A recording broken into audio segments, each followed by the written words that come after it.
Hi, everyone. I hope you all are well. And again, I want to encourage my fellow brothers and sisters in Christ.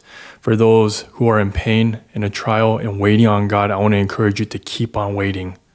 Our God is faithful and He will see you through, and He will deliver likely more than what you're even asking. Things that you can't even imagine He's doing for you that is good for you and for His glory. And so you can trust Him and keep waiting and trusting on Him. I want to give you a good example to encourage you, because our God has not changed. His principles have not changed. His ways and methods have not changed. It's always perfect. And we can learn from how He worked back in the days to know that how He works today with you. And so Jacob, I just want to talk about his perspective during Joseph's time in Egypt. I know a lot of people talk about Joseph's perspective. I want to talk about Jacob's perspective because it's really relatable for those waiting on God who are a believer, and it seems like things are going real bad, but God comes and delivers them and shows them that He has been working for their good all along. And so I want to convince you that God has been working for your good all along, if you're a believer, and that He is doing it now and He'll never stop. And so let's fast forward to Jacob's story, after all the Esau incident and everything. And now he thinks that Joseph has passed away because his brothers told him that, or made him believe that he was mauled by a ferocious wild animal. And he feels like he thinks he lost Joseph. And now they're in a period of famine. And his brothers or his sons had to go to Egypt for food. And they encounter Joseph. And they don't know it's Joseph at the time, and he talks to them pretty harshly and demands that they bring their brother Benjamin to see him.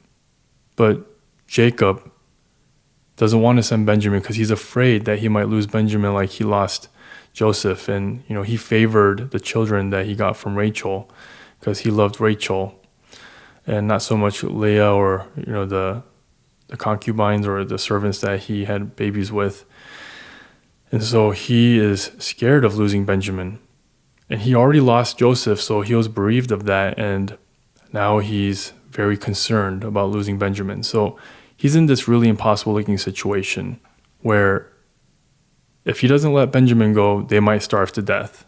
Because this person in Egypt is demanding that Benjamin come. And this person, is Joseph, but he doesn't know that. So I'm speaking on Jacob's perspective here. And so all Jacob knows is that there's this great risk because he's scared because he already lost Joseph. And now he's finally come to just surrendering Benjamin to this situation. In Genesis chapter 43, verse 14, he says, "And as for me, if I am bereaved of my children, I am bereaved." And so he's just giving up. He's probably at a very low point. But he doesn't realize that God's working it all for good. He probably has no idea. He thinks that Joseph's dead. So he possibly can't ask for some of the things that he's going to see, like having Joseph be alive and being a ruler in Egypt. He can't imagine that. So sticking with Jacob's perspective, let me just bring you to the point of where he hears for the first time that his son Joseph is alive. And not only that, but that he's the ruler of Egypt. Genesis chapter 45, verse 25 through 28. After his brothers just find out that Joseph was that ruler in Egypt. Verse 25. So they went up out of Egypt and came to the land of Canaan to their father Jacob. And they told him, Joseph is still alive, and he is ruler over all the land of Egypt. And his heart became numb, for he did not believe them. But when they told him all the words of Joseph, which he had said to them, and when he saw the wagons that Joseph had sent to carry him, the spirit of their father Jacob revived. And Israel said, "It is enough. Joseph, my son, is still alive. I will go and see him before I die." So first, I want you to notice, just like that, God can answer your prayer and give you more than what you even asked for. Jacob was afraid of losing Benjamin. Instead, he got a son back. And not only that, he found out that Joseph was somehow the ruler of Egypt, just under Pharaoh. Like, how in the world? And so not only did he get his son back, now he has a son that could provide for him. He doesn't have to starve. The possibility of starving is now, there's no possibility. And he sees the faithfulness of God in a way that he's probably never seen before. It's the same way with you. He's working in the back. He's working for your good right now in ways that you cannot possibly know. Just like Jacob, he could have not possibly known that God was preparing Joseph to become a ruler in Egypt. And so I want you to understand these key things. Jacob didn't have to understand God's plan in order for God to continue to do good for him. You don't have to understand what God's doing in your life. This difficult circumstance, the pain, the sadness, you don't have to understand why God's doing it. You just have to know that he is working everything for your good, even those difficult circumstances. So he continues to work, even though you may be completely unaware of what he's doing.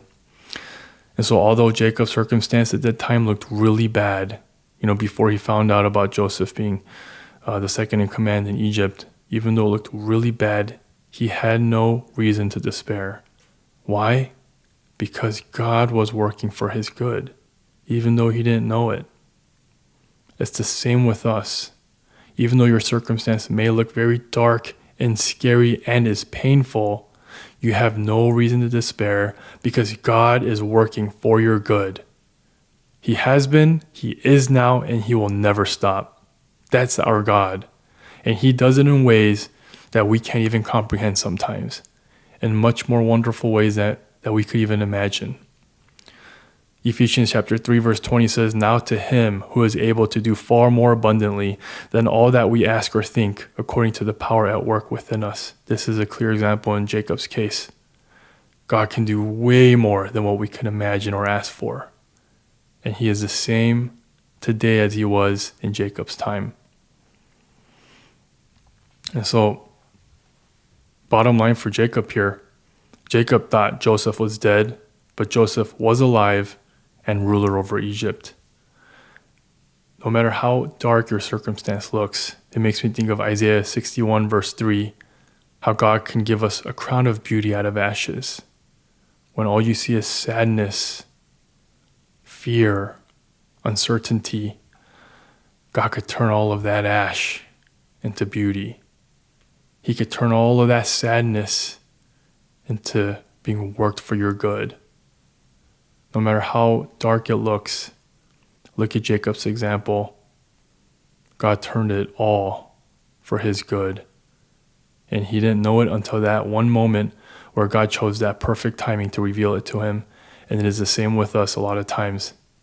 It's at that one moment God delivers us. Don't give up. Wait on God. He will deliver you and do more than what you are even asking for. I think more than likely.